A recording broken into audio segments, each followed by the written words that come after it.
সময় হলো সর্বশক্তিমান।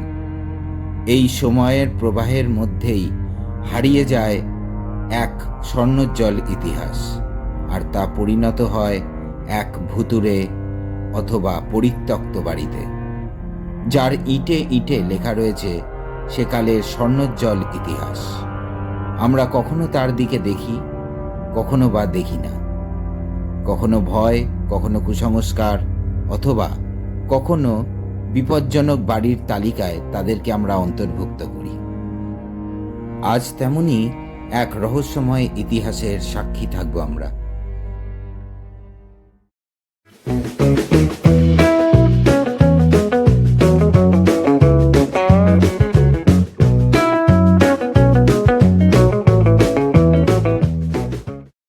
নমস্কার, আমার সকল অ্যাডভেঞ্চার প্রিয় বন্ধুরা, তোমাদের সকলকে স্বাগত জানাচ্ছি অ্যাডভেঞ্চার রানকাটের আরো একটা নতুন ভিডিওতে। তো আশা করি তোমরা সবাই ভালো আছো, সুস্থ আছো। আজকের এই ভিডিওটা তোমাদের সকলের জন্য খুবই গুরুত্বপূর্ণ একটি ভিডিও, কেননা আজকের এই ভিডিওটা আমি যে জায়গাটাকে নিয়ে কভার করব, সেই জায়গাটা কিন্তু ভারতের তথা বাংলার গৌরবময় ইতিহাসের সাক্ষী। তো সেই জায়গাটা কোথায় অবশ্যই জানাবো, কিভাবে আসতে হয় সেটাও জানাবো। আর এই বাড়ির পেছনে বা এই পুরো যে জায়গাটাকে নিয়ে আমি আজকে ভিডিওটা করব, সেই ভিডিওটার পেছনে কতটা কি মানে রহস্য রয়েছে, কতটা কি ঐতিহ্য রয়েছে, সেটা সম্পূর্ণরূপে তোমাদের সকলের সামনে তুলে ধরবো। তো প্লিজ ভিডিওটাকে স্কিপ করো না, শেষ পর্যন্ত দেখতে থাকো। আশা করি তোমাদের এই ভিডিওটা ভালো লাগবে। আর যদি ভালো লাগে, প্রতিবারের মতো একটাই চাওয়া, প্লিজ সঙ্গে থেকো। আর যদি মানে নতুন কোনো যদি মূল্যবান কোনো মতামত তোমরা এই জায়গা সম্বন্ধে জানো, প্লিজ কমেন্টস বক্সে তোমরা কিন্তু কমেন্টস করতে ভুলো না। তো চলো বন্ধুরা, আজকের এই ভিডিও শুরু করা যাক। গল্পের প্রথমেই তোমাদের বলে রাখি, আজকে আমার গন্তব্য মগরা রেলওয়ে স্টেশন থেকে সুলতানগাছা রাজবাড়ি। আর সেখানে যাওয়ার জন্য বালি থেকে যথারীতি সময় মতো হাওড়া বর্ধমান লোকাল চেপে মগরার উদ্দেশ্যে রওনা দিই। তোমরা যদি চাও হাওড়া থেকে বর্ধমান লোকাল ধরে মগরায় নামতে পারো। ব্যান্ডেলের তারপরের স্টেশন হলো মগরা, অথবা শিয়ালদা থেকে বর্ধমান লোকালে চেপেও তোমরা যেতে পারো মগরা রেলওয়ে স্টেশনে। আর তোমরা যদি বাই রোডে আসো তাহলে গুগল ম্যাপের সাহায্য তোমরা নিতে পারো। তোমরা NH2 অথবা দিল্লি রোড ধরে সুলতানগাছাতে পৌঁছতে পারো। স্টেশনের বাইরের থেকে তোমরা টোটো অটো ধরেও পৌঁছতে পারো কিন্তু সুলতানগাছায়। মগরা রেলওয়ে স্টেশন থেকে বাইরে গিয়ে সেই 15 থেকে 20 টাকার বিনিময়ে প্রাকৃতিক সৌন্দর্য উপভোগ করতে করতে তোমরা পৌঁছে যাবে এই স্থানে। আজকে আমি এখানে আসার পরে একদল ছোট ছোট আমাদের সদস্যদের সাথে দেখা হলো। এরা আমাদের এখানে আর কি প্রপার গাইডের কাজ করবে। তো এদের থেকে আমি এই বাড়িটার ইতিহাস সম্বন্ধে, মানে এরা তো জানবে না, এদের আগের জেনারেশন অর্থাৎ এদের বাবা মা, তাদের কাছ থেকে যতটুকু শুনেছে তারা অবশ্যই বলবে। তো এদেরকে সঙ্গে নিয়ে আমি আজকে এই বাড়িটাকে পুরো এক্সপ্লোর করব।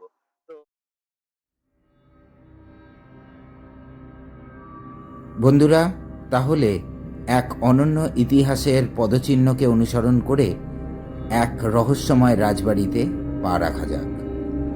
এই রাজবাড়ি কিন্তু লোকমতে হন্টেড অথবা হানাবাড়ি রূপে খ্যাত, যদিও সেই ব্যাপারে আগের থেকেই কল্পনা করাটা নিছক কাকতালীয়। তাই বাড়ির ভেতরে ধীরে ধীরে প্রবেশ করতে লাগলাম। এক অনন্য স্থাপত্য শৈলী ও ঐতিহাসিক শিল্পকলার নিদর্শন এই বাড়িতে পাবো সেটা আশাই করেছিলাম। আর তেমনি উঁচু উঁচু গম্বুজের ওপরে ওঠার সিঁড়িগুলি দেখে আরও বেশি স্তম্ভিত হলাম।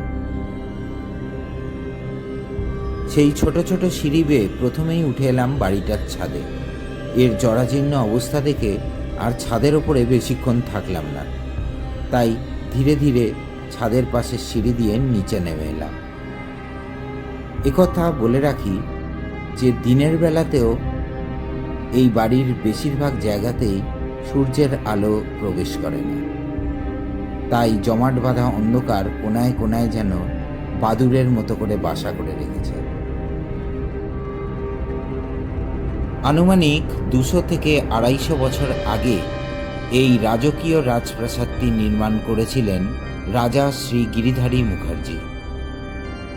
তার আমলে এই স্থাপত্য শৈলী যেন এক অদ্ভুত সাক্ষ্য বহন করেছে সেই সময়কার ইতিহাসের।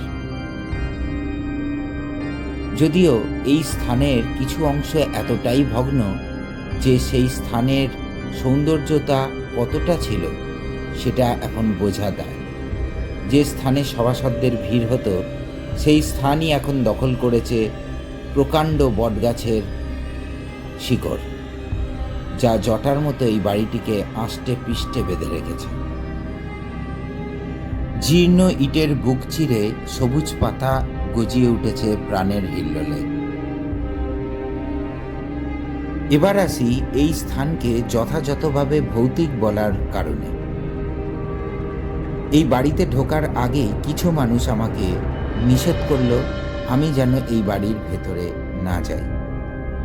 তাদেরকে যখনই আমি ঘুরিয়ে প্রশ্ন করলাম কেন, তারা কিন্তু কোনো সদুত্তর না দিয়েই চলে যায়। কিন্তু এখানের একজন বাসিন্দা তিনি বলেন এই স্থানে নাকি অনেক গুপ্ত কক্ষ রয়েছে এবং রানীর মহল থেকে এখনো নাকি আর্তনাদ ভেসে আসে। রাতের বেলায় এখানে নাকি অনেক অলৌকিক কার্যকলাপও হয়। বাড়িটার অন্দরমহলের দিকে আমরা এখন রয়েছি।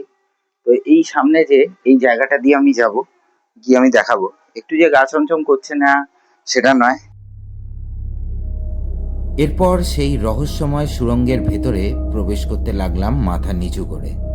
তারপর সেইভাবেই কিছুটা দূর যেতেই যেন চারপাশের জমাট বাঁধা অন্ধকার চেপে ধরল।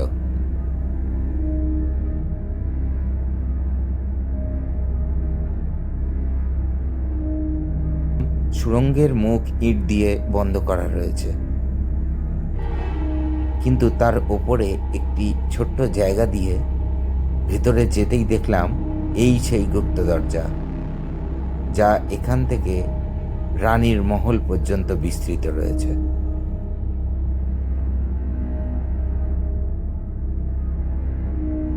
তাহলে কি পরিত্যক্ত রাজবাড়ির এই সেই জায়গা যেখান থেকে রাতেও আর্তনাদ ভেসে আসে?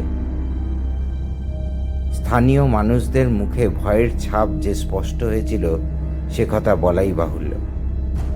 আর তারা এই ঘরটির নামেই যে বলেছিলেন তা বুঝতে বাকি রইল না। রানীর মহল তাহলে এইটি।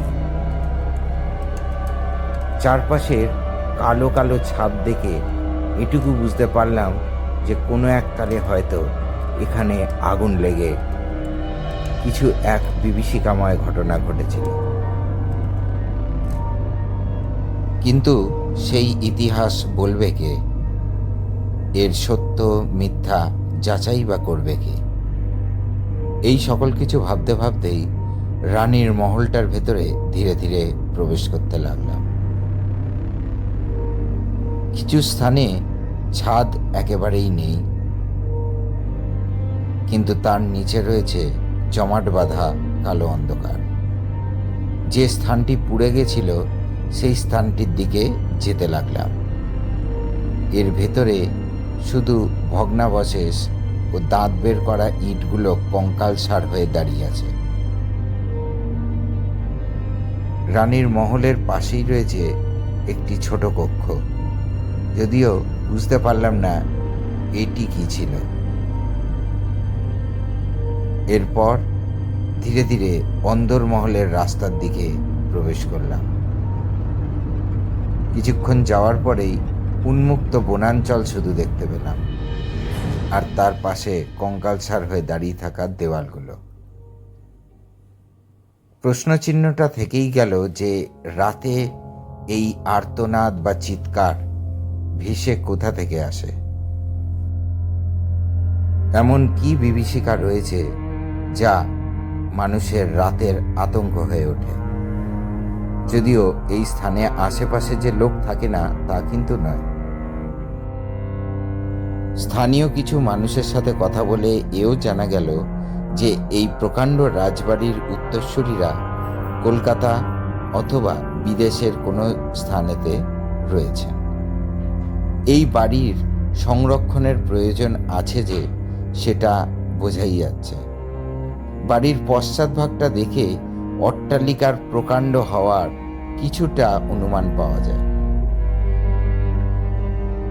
কালের গ্রাসে হারিয়ে যেতে বসেছে এখানকার মন্দিরগুলিও। রাজবাড়ি লাগোয়া কয়েকটি শিব মন্দির রয়েছে, যদিও তার মধ্যে দেবাদিদেব মহাদেব নেই। সেই স্থানটিতে আবৃত রয়েছে জঞ্জাল এবং বিভিন্ন পরগাছাগুলি, কিন্তু ছোট ছোট মন্দিরগুলি এখনো যেন জীবন্ত রয়েছে, আর তার সাথে সাথে এই সুন্দর রাজবাড়িটি। রাজবাড়ির পেছনের দিকের রাস্তা পুকুর ঘাটের দিকে গেছে, যদিও পুকুর ঘাটে আর কিছু নেই বললেই চলে, কিন্তু এই পুকুরটিকেও স্থানীয় মানুষ অভিশপ্ত পুকুর বলে দাবি করে। তো আজকে চলো ওদের সাথে একবার তোমাদেরকে পরিচয় করিয়ে দিচ্ছি। তো এরা এই খুদে সৈন্য, এদেরকে সঙ্গে নিয়ে আমি আজকে জায়গাটা এক্সপ্লোর করলাম। তো চলো এদের নামগুলো একবার আমি তোমাদেরকে জানাই। তোর নাম কি? বিনায়ক সরকার, আয়ুষ সরকার, জয়িতা ঝা, রিঙ্কি মন্ডল। তোরা সবাই একই জায়গায় থাকিস?